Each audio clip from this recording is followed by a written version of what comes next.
Okay, this is a big one. That's what she said! Please stop. The PS4 and Xbox One were revealed within 24 hours of each other in June 2013. Now, to quote Sun Tzu from The Art of War, the greatest victory is that which requires no battle, which is exactly what happened. Sony won without even trying. How did Sun Tzu know this would happen 2,500 years ago?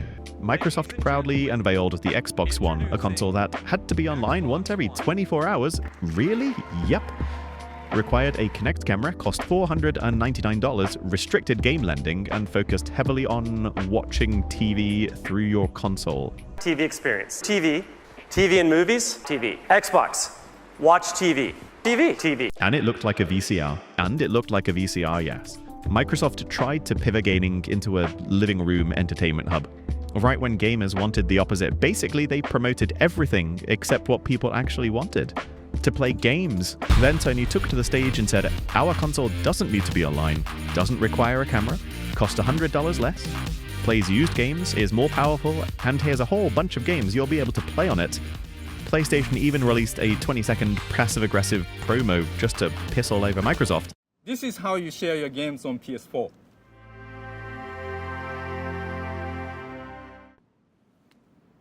Thanks. Legend has it he never gave Killzone back. 20 seconds, and Xbox never recovered, and now Halo is on PlayStation. Lol. The PS4 outsold the Xbox One by millions. 58 million compared to 117 million. It wasn't even close. But what was more devastating was this was the first console generation where players built massive digital libraries, which meant when the PS5 launched, millions stayed with PlayStation because switching ecosystems meant losing their entire digital collection. I hope this doesn't have any kind of knock-on effect leading to the slow decline of Xbox. Now, to be fair to Microsoft, they did listen. They walked back the always online requirement. They let you share games. They removed Kinect, but by then it was too late. A whole generation chose PlayStation, and Microsoft has been trying to win them back ever since. This is going to upset a lot of Xbox fans. I'm sure they won't mind. They've started an online petition to have you euthanized. What if you could push a button and reset the entire video game industry? The Ouya, the little console that couldn't. It had grand ambitions of being the first crowd-funded console that wasn't terrible. Did it succeed? No.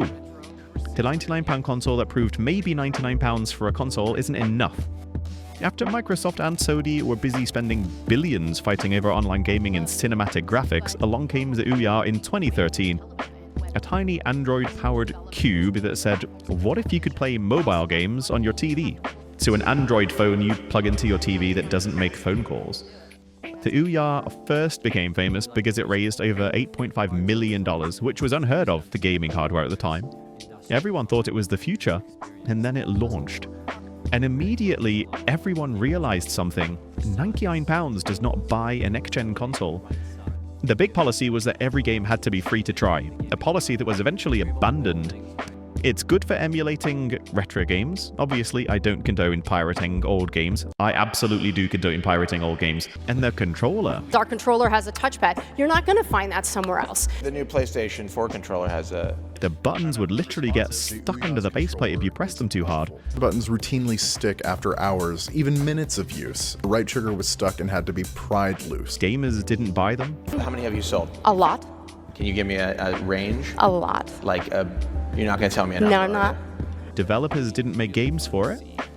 And just 2 years after launch, the Ouya was discontinued, forgotten, consigned to the weird annals of gaming history, like the Nokia N-Gage.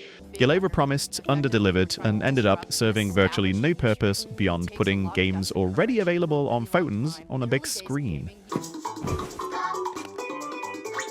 After the Wii became one of the biggest consoles in history, Nintendo followed it up with the Wii U. Oh, sorry, that's a white plastic lunchbox. And immediately everyone said, is this a new console or just a new controller? Why? I'm glad you asked. Let's take a quick look at one of their promotional trailers.